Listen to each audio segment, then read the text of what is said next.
Bonjour à tous, je m'appelle Aurélie. Mon travail consiste à vous accompagner dans l'évolution de votre carrière. Après avoir constaté que de nombreuses personnes cherchent à découvrir de nouveaux métiers, j'ai décidé de partir à la découverte de salariés et de chefs d'entreprise qui acceptent de partager avec nous leur expérience. Chez Super Compétences, nous mettons notre expertise à votre service pour que vos projets prennent vie. Je suis très contente de vous partager l'enquête métier du jour. Vous êtes prêts? C'est parti! Bonjour à tous et bienvenue dans ce nouvel épisode. Je suis aujourd'hui en compagnie de Julia, qui est officiante de cérémonie, un métier complètement nouveau. Et bonjour Julia, Bonjour Aurélie. je suis ravie de t'accueillir et impatiente de découvrir ce nouveau métier en ta compagnie. Donc bonjour, bienvenue. Merci. Moi, je suis très, très contente de pouvoir partager, ce métier avec toi et puis avec, tous les auditeurs. Est-ce que tu peux te présenter, nous dire d'où tu viens? Alors, je m'appelle Julia, j'ai 38 ans.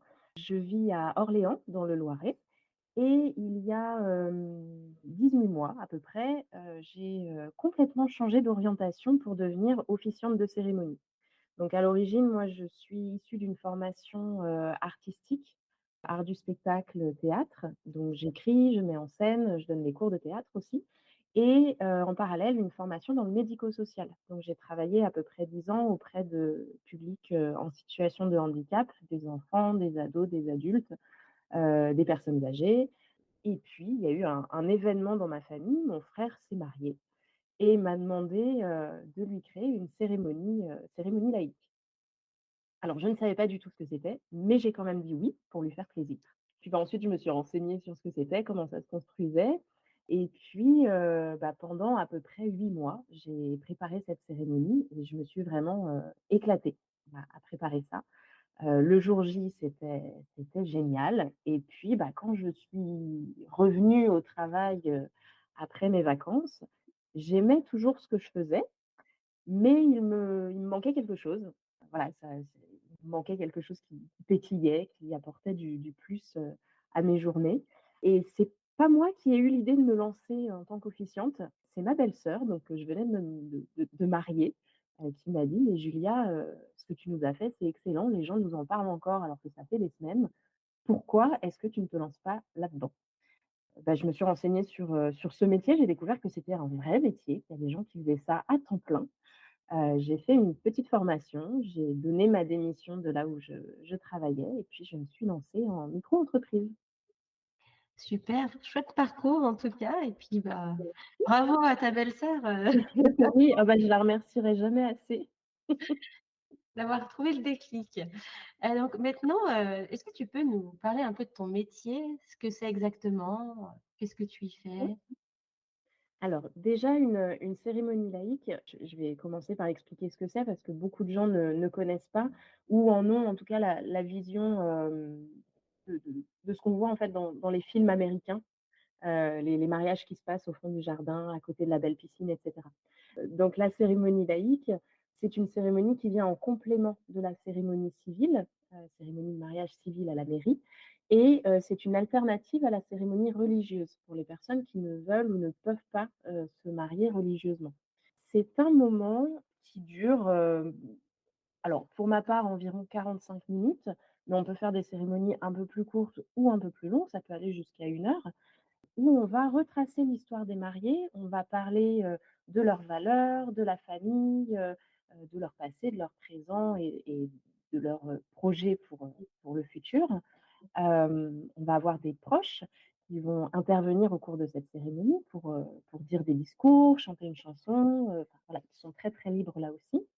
On va avoir aussi un rituel qui va venir symboliser le passage, de vie en fait, le passage à la vie maritale, et en fait ces cérémonies sont là pour, redonner du sens, un sens vraiment très personnel, à ce moment, à l'engagement, entre 2 personnes. Et donc moi, mon métier, ça va être, d'articuler tout ça. Donc je rencontre les futurs mariés, je fais leur connaissance, ils me racontent, tout plein de choses, leur histoire. En quelques mois, en fait, je deviens leur meilleure amie. Ils me confient vraiment, toute leur vie et puis je vais coordonner les interventions des proches. Donc je vais contacter, les parents, les témoins, les frères, les sœurs, les amis. Je vais également contacter les prestataires qui travaillent sur cette cérémonie, donc ça peut être le DJ qui va s'occuper de la sonorisation, ça peut être le photographe, le vidéaste, mais aussi fleuriste, décorateur s'il y en a. Et puis, concrètement, bah, je vais écrire toute cette cérémonie, y ajouter tous les moments clés, qui vont créer ce moment, très unique et personnalisé. D'accord. Donc en fait, les mariés te donnent carte blanche pour, ce Les moment? mariés me donnent carte blanche. Après, ils peuvent aussi avoir, leurs idées très précises de ce qu'ils veulent, auquel cas je suis leurs idées. Moi, je suis là pour les conseiller, pour les orienter et puis, faire en sorte que cette cérémonie soit la plus belle et leur ressemble au maximum. Faut pas oublier que c'est pas ma cérémonie à moi, c'est pas moi qui me marie, c'est eux. Donc, c'est vraiment important de prendre en compte, leurs souhaits et leurs envies. D'accord et donc comment tu gères ton entreprise au quotidien? Il y a vraiment 2 parties très distinctes dans mon entreprise. Il y a donc mon cœur de métier, la création des cérémonies et puis comme je suis en micro-entreprise, il y a toute la gestion, comptabilité, administratif, facturation, devis, communication et cetera. Donc j'essaie de me faire un emploi du temps assez fixe, même si, il faut quand même laisser la place, aux imprévus. J'aménage mon emploi du temps le dimanche soir pour le restant de la semaine et puis, je me réserve vraiment des plages pour la création des cérémonies et des plages pour la gestion de l'entreprise et j'essaye de ne pas déroger à ça. Voilà, comme je disais, il faut vraiment il y a toujours des imprévus. Quand on passe, un coup de téléphone à un témoin qui ne répond pas à ce moment-là et qui va rappeler plus tard, il faut pouvoir mettre en pause ce qu'on est en train de faire pour prendre l'appel. Enfin, voilà, il faut rester très flexible quand même. Voilà, faut faire preuve d'adaptabilité, Exactement et puis oui, savoir se fixer des bons objectifs et faire, tout ce qu'on peut pour les atteindre, quand il faut les atteindre. c'est ça. Parce qu'au final, on a l'impression que voilà, vous êtes là, le jour J, mais en fait, il y a beaucoup de préparation avant. Ah, il y a beaucoup de préparation, j'ai fait le calcul sur une cérémonie, on est entre 30 à 40 heures de travail. D'accord. En amont, parce qu'il y a vraiment, bah, tout le recueil de l'histoire des mariés. Ensuite, il faut vraiment, tout réorganiser et pour créer, quelque chose de cohérent. Ne pas oublier les détails, bien raconter les anecdotes, ne pas se tromper et puis, bah, il y a les contacts des proches, récupérer, les textes qu'ils vont lire pendant la cérémonie, contact avec les prestataires, parfois les visites de lieux aussi, ça prend pas mal de temps. J'écoute aussi pas mal de musique pour ajouter à la cérémonie, pour conseiller les mariés qui ne savent pas forcément quelle musique utiliser. Il y a la recherche de rituels, parfois il faut créer un rituel parce qu'aucun d'existant ne convient aux mariés, on adapte tout ce qui existe. Donc ouais, ça prend pas mal de temps. Puis sachant que d'un mariage à l'autre, tu peux pas faire du copier-coller quoi, parce que Non, je sais qu'il existe des sortes de trames de cérémonie qu'on peut trouver sur internet, donc avec des textes qui sont tout faits et genre des textes à trous qu'on complète. Moi je travaille pas du tout comme ça.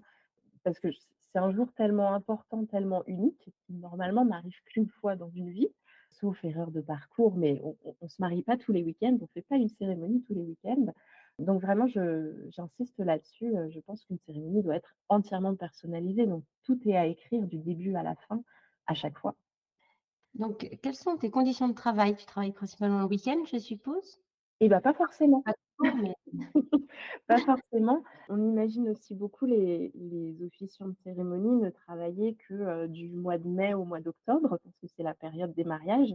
En vrai, pas du tout, on travaille aussi beaucoup, à l'automne et à l'hiver parce que, bah, il y a toute la préparation justement des cérémonies, mais aussi les recherches de futurs clients et puis on revoit aussi nos process, notre organisation pour affiner, de saison en saison. Je travaille la semaine principalement hors saison mariage. Quand je travaille les week-ends, ça va être parce que j'ai une cérémonie justement prévue. Mais j'évite de faire tout ce qui est administratif, rendez-vous, création, les dimanches par exemple. J'ai essayé de me fixer cette règle-là, c'est que le dimanche, je le passe, avec ma famille, parce qu'il faut quand même se réserver du temps pour soi-même. Après, c'est vrai que l'avantage d'être à son compte, c'est qu'on peut choisir les moments de détente et les moments de travail. Parfois, ça nous est imposé et on n'a pas le choix parce qu'on a une urgence ou parce que, bah, j'ai une cérémonie un samedi, donc bah, je ne peux pas prendre ce samedi-là, je ne peux pas partir en week-end ce samedi-là ou pendant les vacances, d'été. Mais on reste quand même assez libre, de notre emploi du temps. Quelles sont les compétences nécessaires pour faire ton travail? Alors, je pense qu'il faut déjà savoir bien écrire, dans le sens, savoir raconter des histoires, transmettre des émotions, enrichir son vocabulaire, ses tournures de phrases. Il faut aussi être, à l'aise devant les gens et à l'aise avec la prise de parole en public, avoir une bonne élocution, une voix bien posée, pas un rythme de parole trop rapide ou trop lent. Il faut aussi beaucoup savoir s'adapter et écouter, les personnes, qu'on accompagne, en fait. C'est un accompagnement, donc il faut voilà, faut rester bienveillant, à l'écoute, comprendre ce qu'on nous raconte, avoir une certaine sensibilité. Des grandes qualités humaines. C'est ça. Est-ce qu'il est facile de trouver des clients? Alors, Et oui comment et tu non. fais?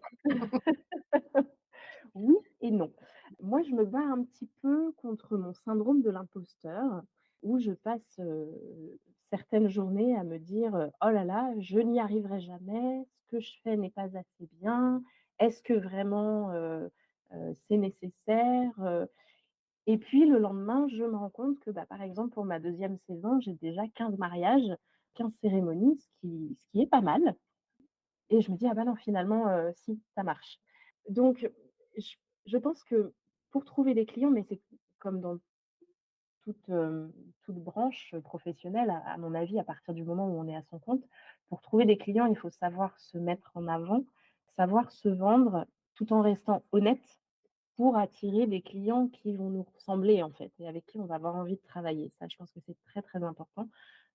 Surtout dans ce milieu-là où on accompagne quand même des personnes sur 8 mois et on rentre dans leur intimité, donc autant que ce soit des personnes avec qui le contact passe bien. Même pour, nos clients, c'est quand même beaucoup plus agréable. Après, en tant que prestataire du mariage, il existe des annuaires internet de prestataires de mariage. Donc je pense par exemple à Mariez-vous, qui est un annuaire français, ou à mariage.net, qui sont vraiment, 2 géants, dans ce domaine-là et sur lesquels je trouve pas mal de clients. Après évidemment, on va voir, les réseaux sociaux, Instagram, Facebook, site internet, mais aussi ce qui marche très, très bien, c'est le bouche à oreille. Le bouche à oreille, il est hyper important de recueillir les avis, des mariés et même des invités qui ont assisté à la cérémonie. Par exemple, là, au mois d'avril, j'ai marié un couple et au mois de septembre, je vais marier le frère de ma mariée du mois d'avril, parce que le contact s'est très bien passé, qu'ils ont vraiment aimé ce que j'ai proposé et du coup ça entraîne d'autres choses derrière, donc il faut se lancer, il faut pas avoir peur et se dire qu'au pire, qu'est-ce qu'on risque? C'est un non. Voilà. Est-ce que tu penses qu'il y a de la place pour se lancer justement? Oui, oui, oui, surtout dans ce domaine-là, les gens se marient toujours, donc des mariages, il y en a toujours. Et puis, aujourd'hui, je crois qu'on a tous envie de retrouver, du sens à ce qu'on fait. On a envie de célébrer plein de passages de vie, que ce soit les baptêmes, les anniversaires, on a envie de vivre des choses uniques. Je pense que la période covid a marqué un arrêt à tout ça, évidemment, déjà parce qu'on n'avait plus le droit de se retrouver, mais je crois qu'à cette occasion, on a en plus retrouver cette envie de partager des moments importants avec ses proches.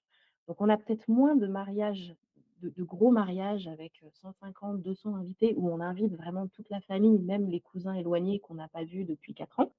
Aujourd'hui, on a plus des mariages, avec, 50-80 personnes où ça va vraiment être les proches et avec cette envie de partager des choses fortes avec elle et donc d'avoir une cérémonie vraiment personnalisée. Donc c'est vraiment un milieu qui grossit de plus en plus et il y a vraiment de la place, pour tout le monde et puis chacun a son style, moi je discute avec des officiantes, de la région.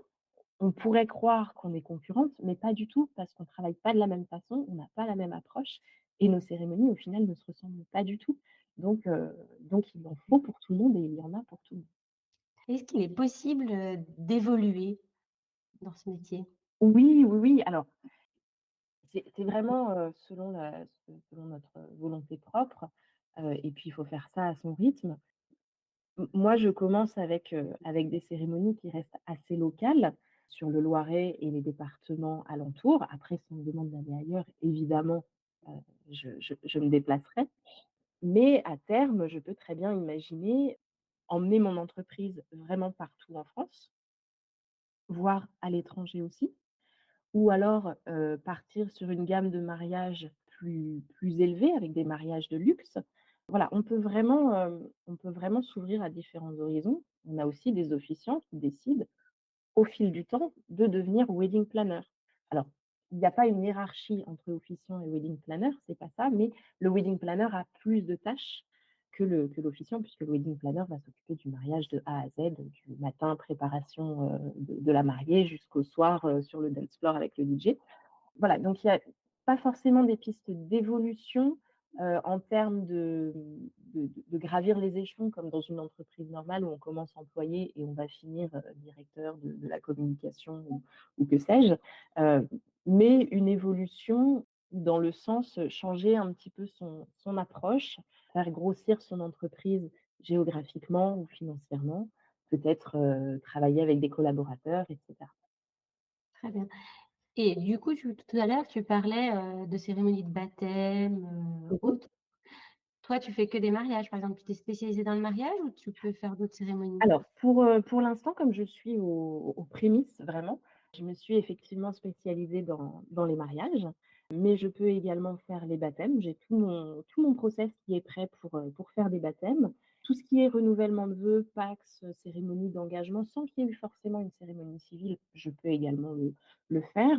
Et puis j'ai un projet, dans un dans un avenir plus ou moins proche, c'est, de créer des cérémonies pour les décès, au moment des décès, voilà.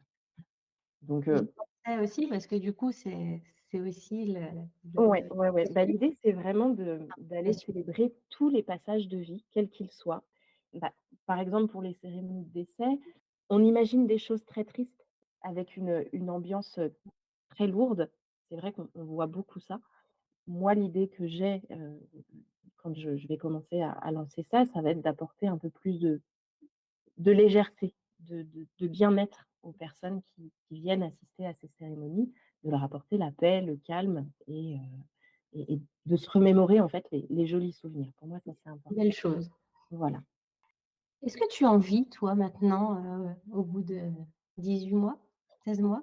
Eh bien, justement, j'ai fait mes comptes il y a pas très longtemps, il y a quelques jours seulement. Alors, je n'en vis pas encore suffisamment cette année, mais vu comme les choses se profilent, dès l'année prochaine, ce sera, les comptes seront vraiment équilibrés et ce sera confortable.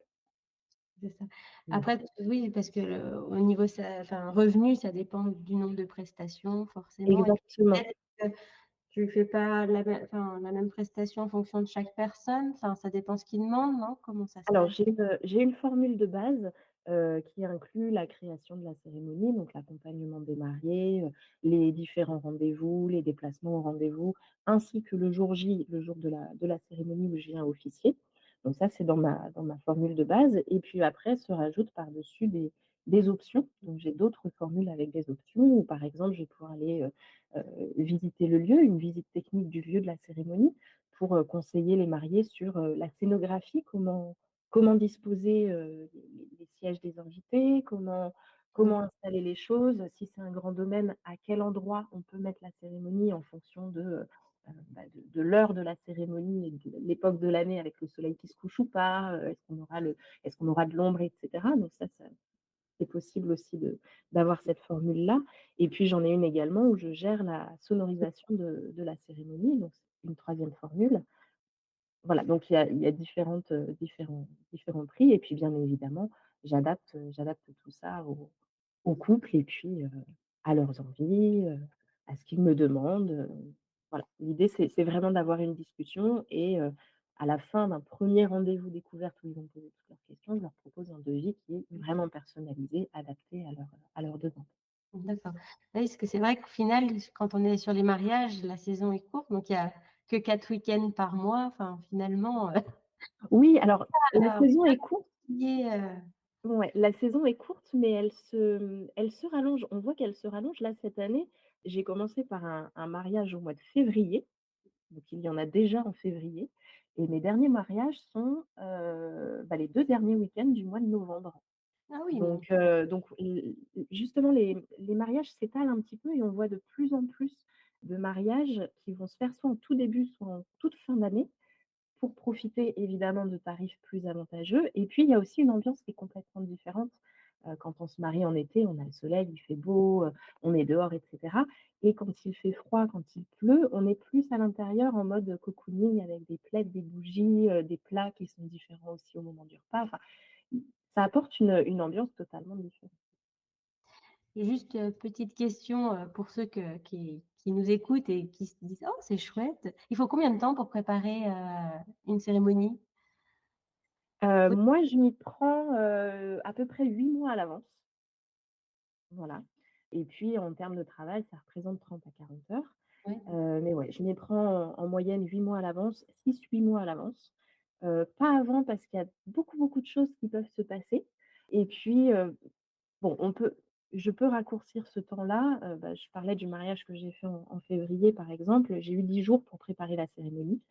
Donc, ça a été extrêmement rapide. Bon, je l'ai accepté parce que c'était justement au mois de février et que j'avais un petit peu de temps, mais on m'aurait demandé ça au mois de juin, j'aurais dit non parce que c'est vraiment trop trop intense.